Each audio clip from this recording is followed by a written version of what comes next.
E aí, galerita do Me Salva, tudo bem com vocês? Olha só, mais uma aulinha aí sobre relações ecológicas, pessoal. E vamos detalhar melhor nessa aula, galera, as interespecíficas harmônicas, ou seja, relações entre espécies diferentes, interespecíficas e que não prejudicam aí quem está participando dessas relações, então harmônicas. Então todas as relações nós vamos falar nessa aula, ó, todas em azulzinho, todas interespecíficas e todas harmônicas, galera. Todas que não prejudicam pelo menos não prejudicam nenhum dos indivíduos, né? A gente vai ver que pode beneficiar ou ser neutra. Então vamos começar. Olha só, pessoal. Começar a falar de mutualismo. É uma relação muito importante, pessoal. E ela tem uma característica própria, obviamente, que é a interdependência.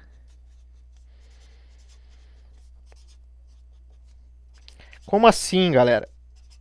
Isso significa que os organismos que estão participando, ó, ambos se beneficiam, é mais, e, interdependência, e é uma relação obrigatória, pessoal. Obrigatória porque os indivíduos que participam dessa relação não sobreviveriam nas mesmas condições sem ela. Tá? Então tem um exemplo clássico, pessoal, que é do fungo aqui, ó, a gente tem um fungo representado em laranja, e aqui a gente tem uma alga representada em verde. Essa associação aqui, ela é chamada de líquen. Então, o líquen é um exemplo de mutualismo aí entre fungos e algas. Tem outros exemplos de mutualismo bem conhecidos. Aqui o líquen, né?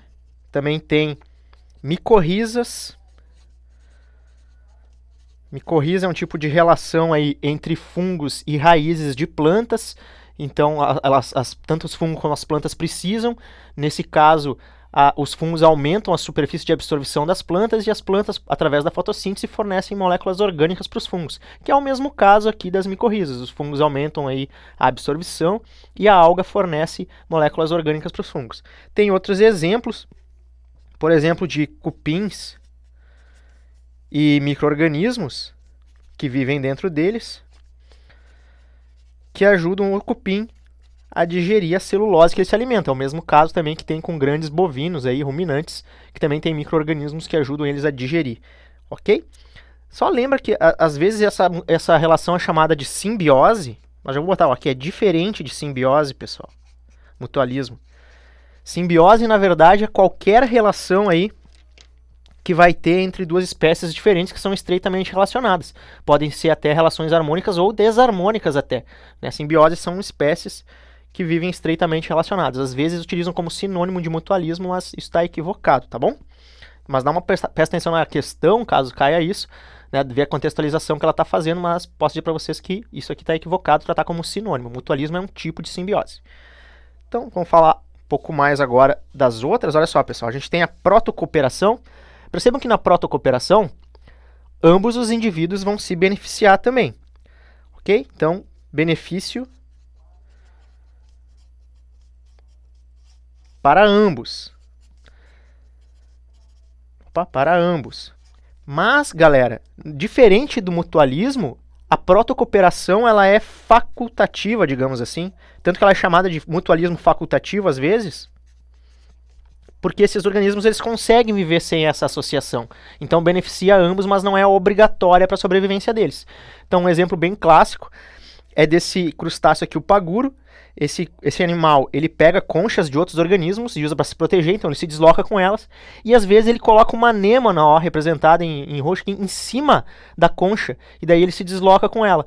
Isso traz benefício para ambos. Ele ganha proteção por causa dos tentáculos aí da anêmona, que tem as células urticantes, e a anêmona aí pega alimentos dele e também, né, leva a dar uma volta aí.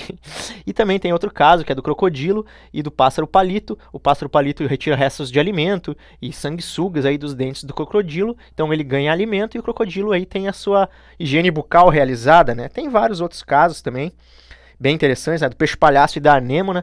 O peixe-palhaço ganha proteção lá vivendo na anêmona, lá, procurando o Nemo lá, o filme, e a anêmona recebe restos de alimento aí do peixe-palhaço também. Então tem vários casos de protocooperação. Ok, galera? Outro exemplo clássico também, só para não esquecer, o anu, às vezes as aves elas ficam comendo em cima dos bovídeos, dos bois, né, dos animais grandes, mamíferos grandes, elas ficam comendo os carrapatos. Outro exemplo de protocooperação, a ave ganha alimento e o animal fica sem parasitas. Tranquilo? Agora vamos falar de um outro tipo, que é o comensalismo, galera. Comensalismo, perceba que tem uma diferença, ó. Antes ambos se beneficiavam no mutualismo e na protocooperação. Agora um vai se beneficiar e o outro não vai ser afetado.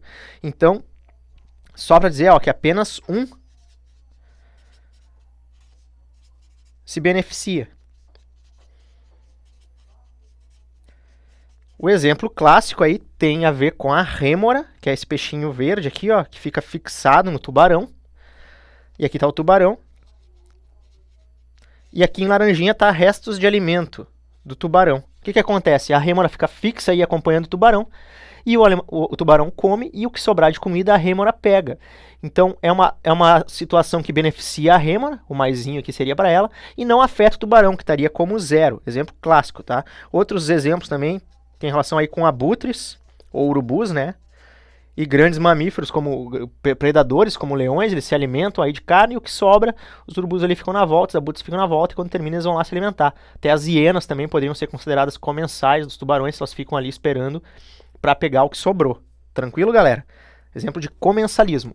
Agora tem 3 casos que eu gostaria de falar para vocês, que também é mais zero, e alguns livros aí consideram como subtipos de comensalismo. Vamos dar uma discutida neles.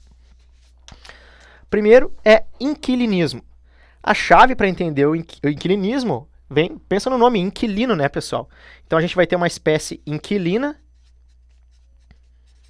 que nesse caso aqui eu estou representando por esse peixinho aqui, tá? O nome desse peixinho aqui é Fieraster, não comum, Fieraster. E ele vive dentro, ele é inquilino, ok? Do pepino do mar. Então aqui tem um pepino do mar. É um equinodermo, então são 2 espécies, né, interespecífica. E qual é a diferença do comensalismo? Normalmente eles podem até colocar como um subtipo de comensalismo, mas o inquilino ele está em busca de proteção, de abrigo, galera. E o comensal está relacionado com alimentação. Então aqui o inquilino ele está vivendo no interior da espécie que está tipo de hospedeira, mas ele não é um parasita, tá? Tranquilo isso? Estão buscando abrigo, sem causar prejuízo para o pepino que não está sendo afetado. Aí, seguindo, galera, olha só. Um outro tipo, que também poderia ser considerado um subtipo de comensalismo, ó, mais e zero, é epifitismo. Nesse caso, o organismo vive sobre outro organismo. Um organismo vive sobre o outro e é beneficiado por causa disso. E quando são plantas que vivem sobre, a gente chama elas de epífitas. Daí que vem o nome epifitismo, porque é mais conhecido das plantas. Essas plantas epífitas, elas então pode ser, aqui está uma epífita, ó, vivendo sobre uma planta hospedeira, que é essa árvore maior. Então aqui a gente tem a hospedeira. E aqui a gente tem a epífita. E essa epífita aí, ela pode estar em busca de luz, né? Consegue se iluminar lá em cima, num lugar mais alto, tem mais disponibilidade de luz. É muito comum essas epífitas serem, como no caso está mostrado aqui, bromélias. Também orquídeas, galera. Então, apesar do termo hospedeiro aqui, não são parasitas, tá? Elas fazem fotossíntese, elas retiram água ou da umidade do ar, ou aí da superfície externa do hospedeiro, tá? Então, elas se beneficiam aí estando sobre a planta em busca de luz e tal, um ambiente legal para elas. E a planta hospedeira não é afetada, tranquilo? Então, epífitas, bromélias e orquídeas. E um último caso, que eu gostaria de trazer para vocês, é menos conhecido, só trouxe para, caso vocês encontrem esse nome, é chamado de forésia, galera. E ele tem a ver com transporte.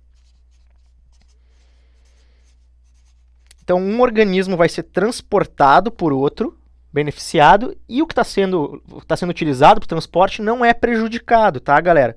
Então, é diferente daquele caso lá do caranguejo eremita, que a gente falou, do paguro, que estava com a anêmona sobre ele levando, porque lá os dois eram beneficiados. Aqui só o que está sendo transportado é beneficiado.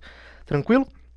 Um exemplo, que é discutido, na verdade, se é isso ou não, seria o vírus da dengue, pessoal.